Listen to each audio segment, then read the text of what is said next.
Olá, pessoa. Eu sou Fernando Palhano e estou aqui para mais um Papo a Pô. Papo a Pô? Papo a Pô? Papo a Pô? Papo a Pô? Papo a Pô? Papo a Pô? Papo a Pô? Papo a Pô?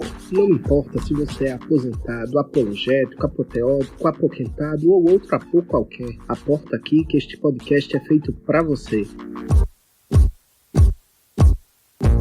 Se você gostar, divulgue nosso trabalho nas redes sociais e, se quiser, contribua conosco passando um pix para contato@gmail.com.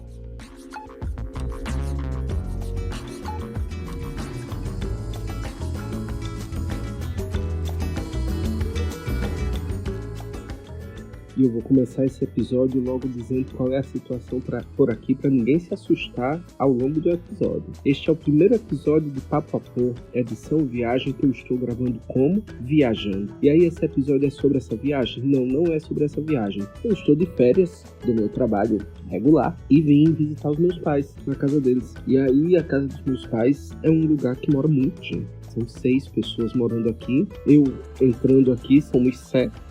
Encontrar um lugar e um horário para gravar nessas condições é difícil. Eu estou gravando aqui na área de casa, enrolando o microfone aqui com muito pano para ver se melhora, se reduz ruído, para nossa editora Santa Vera não ter que fazer tanto milagre, né? Vamos ver o que vai sair. Mas pode ter cachorro latindo, pode ter moto passando, enfim, vocês já sabem o que está acontecendo, né?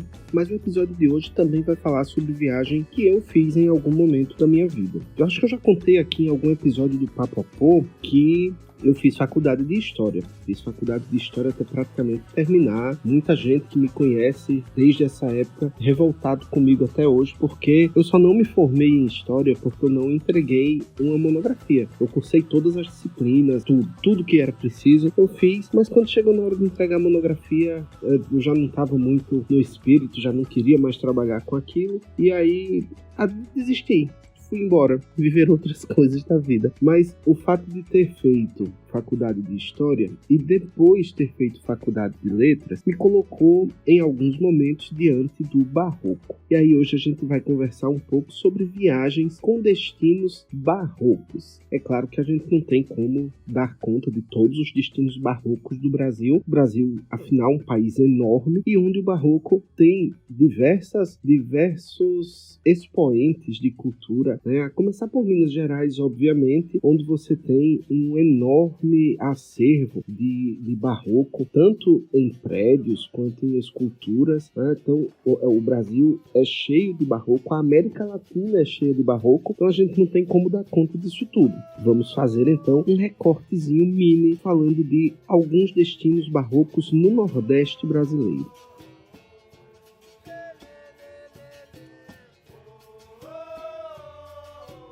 A gente estudou barroco na escola, então não vamos ter aula de barroco aqui, né? Só queria lembrar que o barroco é esse estilo artístico de oposições, e de oposições exageradas. Você está o tempo todo encontrando muito sofrimento e muita esperança, muito escuro e muita luz, muita dor e muito gozo. Isso tudo está sempre presente em tudo que é barroco. E isso vai ter tudo a ver com o que a gente vai conversar daqui para frente. Porque o primeiro destino de barroco que eu vou falar aqui é um destino clássico de barroco. Quando a gente pensa em barroco, em viajar para ver barroco, muito possivelmente os primeiros lugares que a gente pensa vão ser Ouro Preto e Salvador. Salvador é uma viagem que eu fiz bem por acaso, porque eu viajei para Salvador em uma turma da universidade. A gente estudava História da Arte e a professora da disciplina sempre organizava essa viagem para Salvador e eu não iria.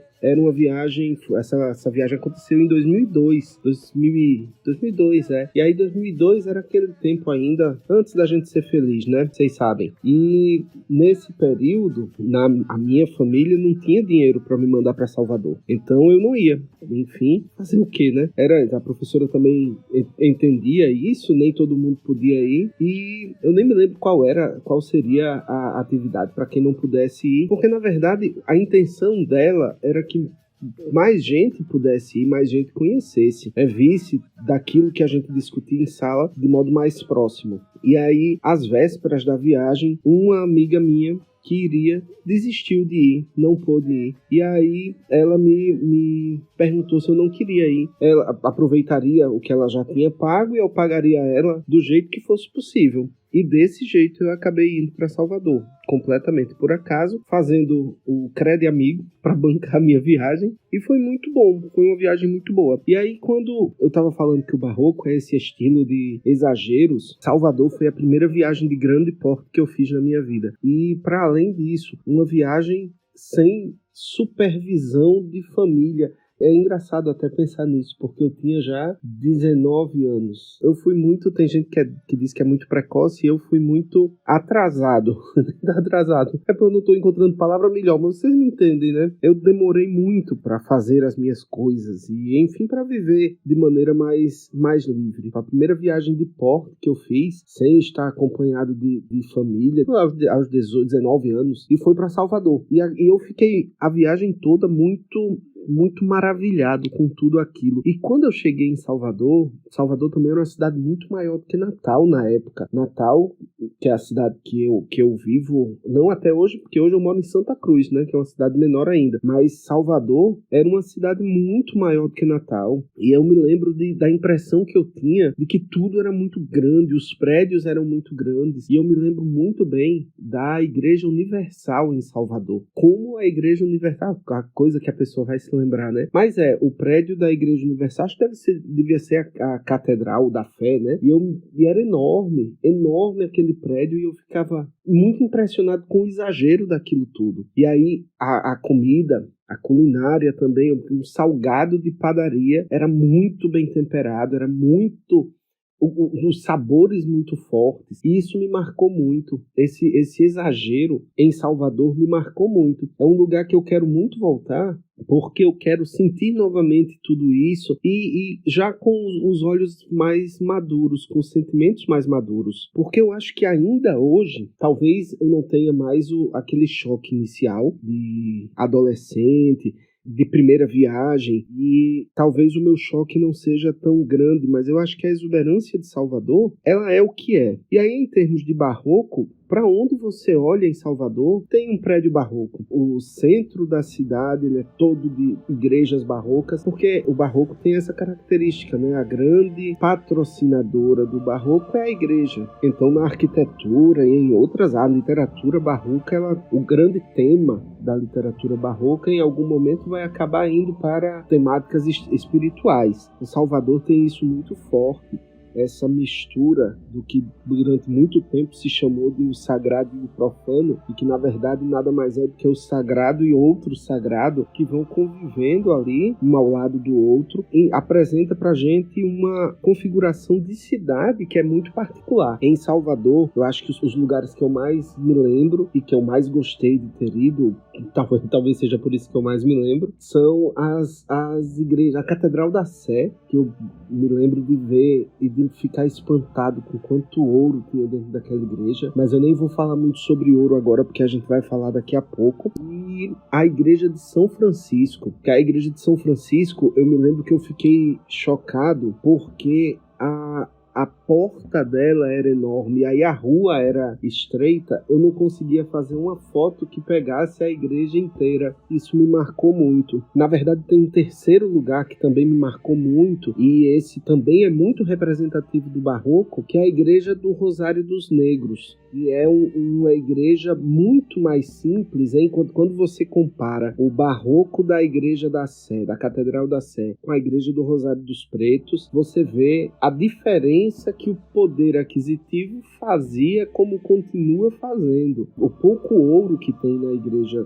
do Rosário dos Pretos era ouro que os escravos roubavam, escondiam e levavam para adornar seus altares também, os altares nas igrejas onde eles podiam fazer os seus cultos. Então Salvador é o primeiro desses destinos barrocos que eu queria mostrar para vocês como me marcou, como me chamou a atenção.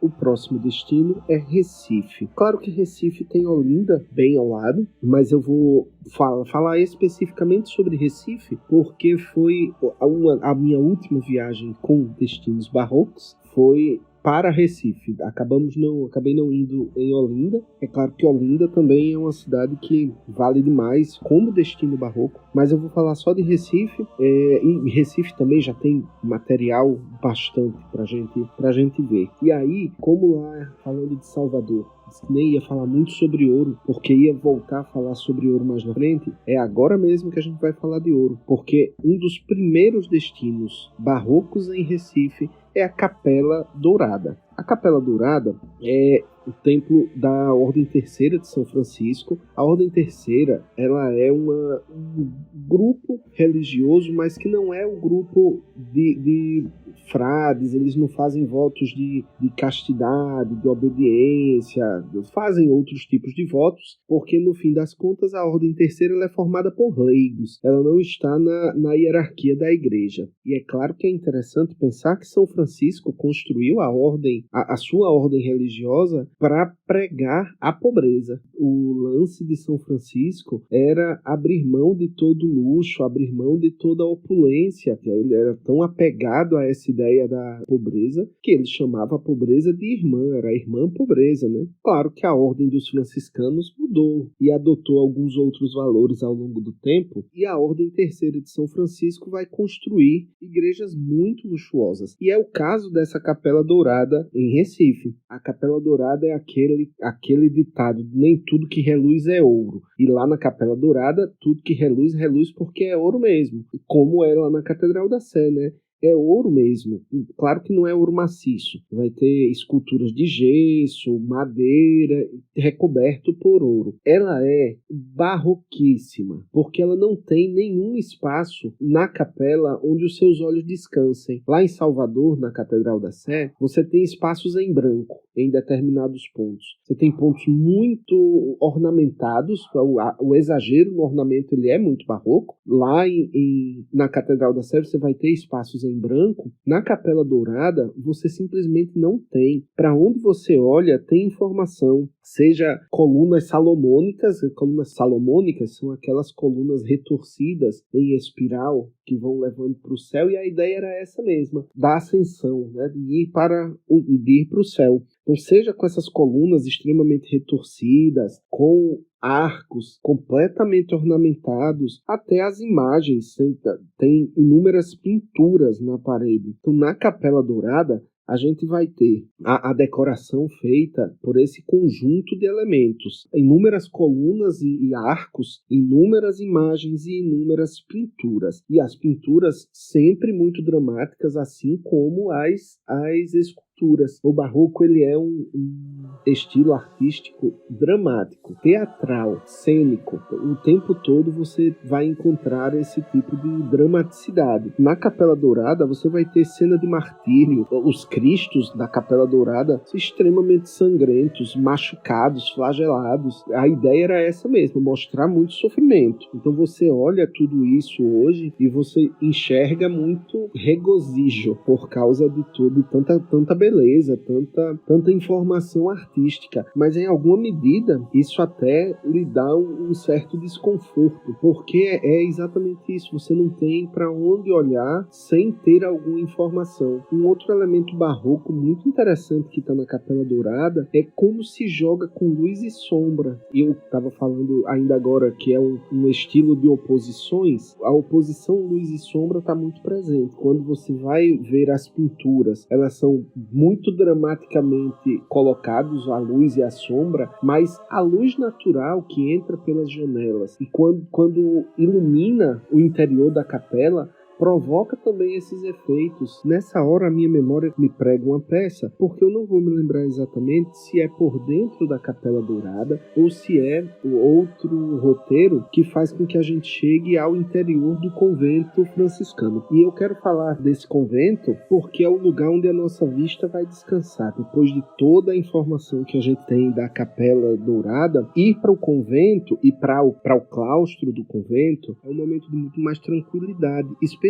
pelo conjunto de azulejos que tem nesses dois espaços. Mas, ainda assim, Os azulejos do claustro do convento de Santo Antônio, convento franciscano, são belíssimos, de toda aquela tradição de azulejos portuguesa, né? E se encontra lá em Recife também, um conjunto muito bonito. O último ponto de barroco que eu queria falar de Recife nem está em igrejas, mas está num outro lugar que vale muito a pena visitar, que é o Instituto Ricardo Brennand. Lá tem uma imagem de Nossa Senhora da Piedade, que também é puro barroco, uma escultura que é aquela foto que a gente publicou no Instagram essa semana. Nela a gente consegue ver muito bem a dramaticidade do barroco, né? Na imagem, Nossa Senhora está com a mão levantada para os céus, ela está quase que perguntando a Deus por que ela está sofrendo tudo aquilo. A outra mão, ela está tentando segurar o corpo de Jesus, como que acabaram de entregar o corpo de Jesus a ela depois que foi tirado da cruz. Então ela fica com uma mão tentando segurar o corpo, a outra mão e o olhar voltado para o céu,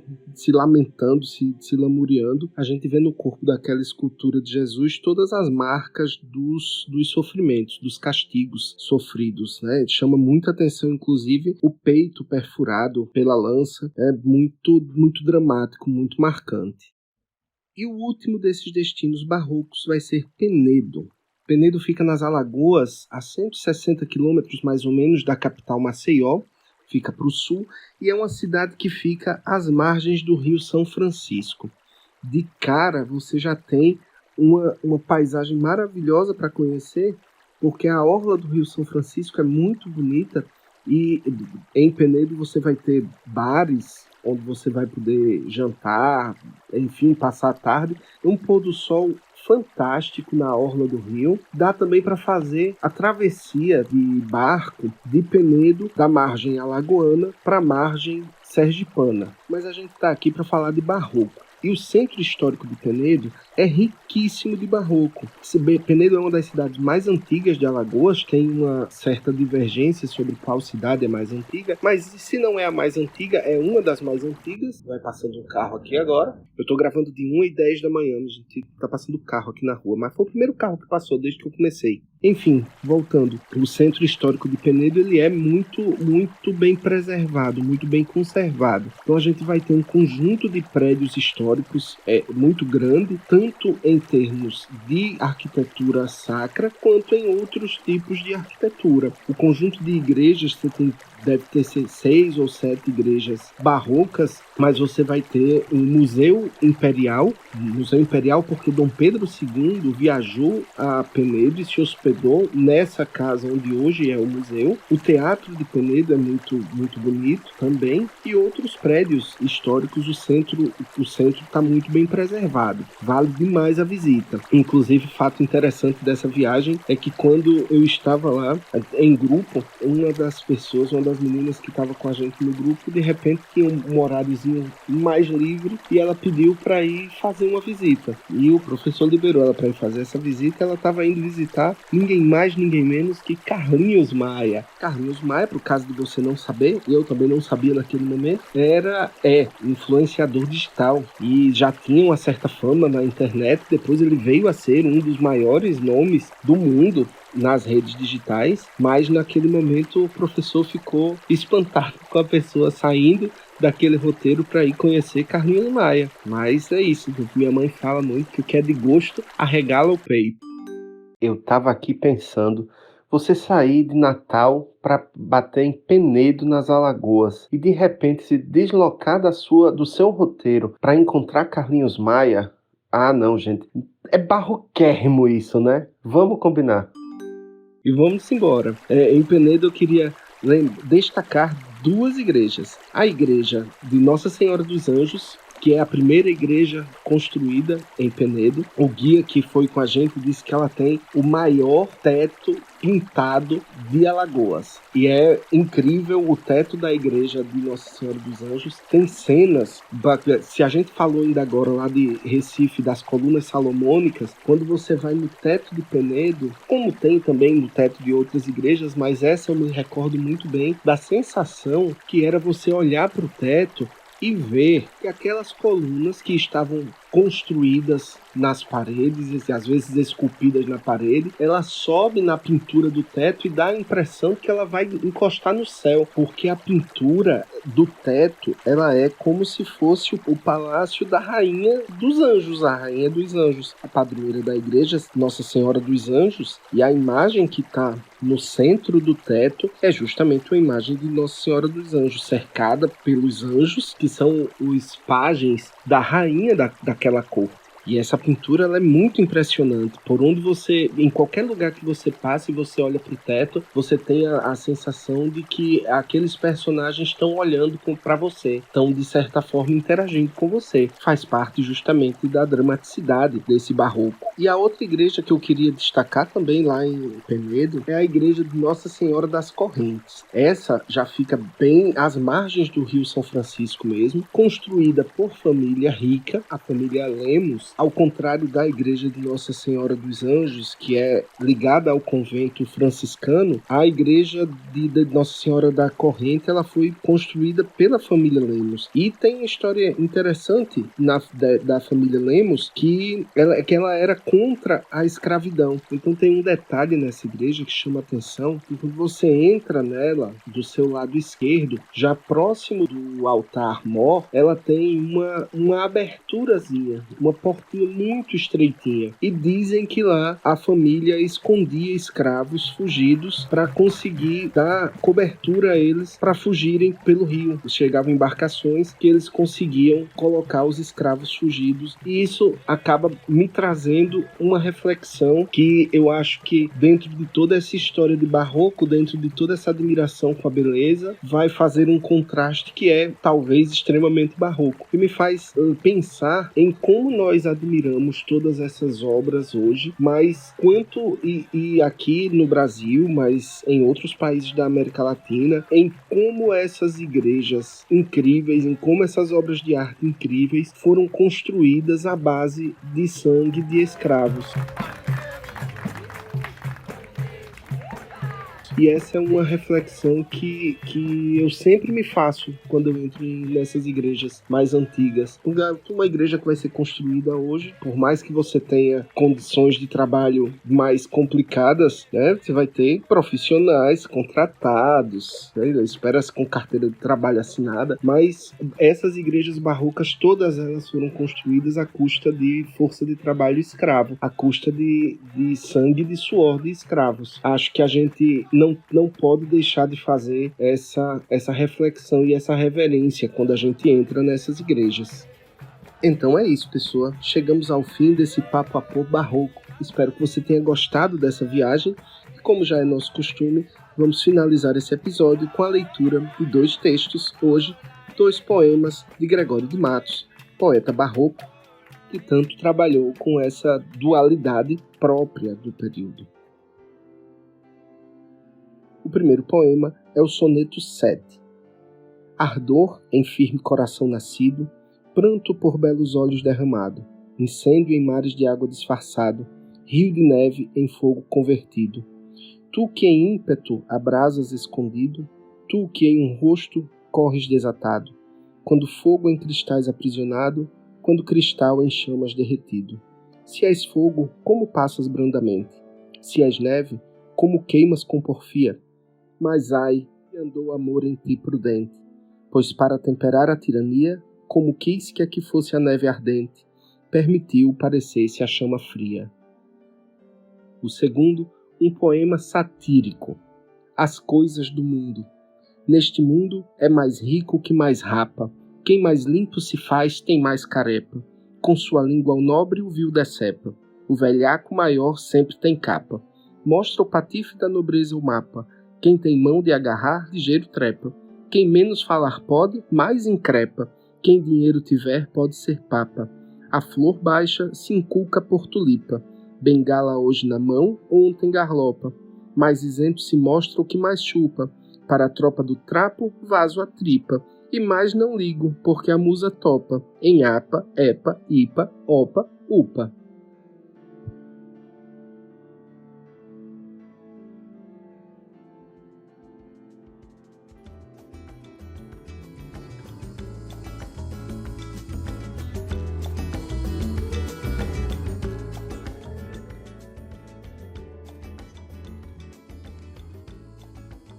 O Papapô é um projeto sem fins lucrativos nascido durante a pandemia para levar veganismo, arte e ciência até você. Nossa equipe é formada por Priscila Simas, que faz a coordenação digital, o design do nosso Instagram, edita os vídeos em nosso YouTube e também é assistente de produção. Hanna Nery é nossa editora freelancer e o Júlio Lima, nosso assessor para assuntos musicais. Fátima Araújo, Helry Costa, Vera Pinto e eu, Fernando Palhano, somos a equipe que elabora os roteiros e faz as apresentações. A edição de hoje foi por conta de Vera Pinto. Se você puder contribuir com a gente, é só depositar a quantia que desejar em nosso Pix, contato@gmail.com.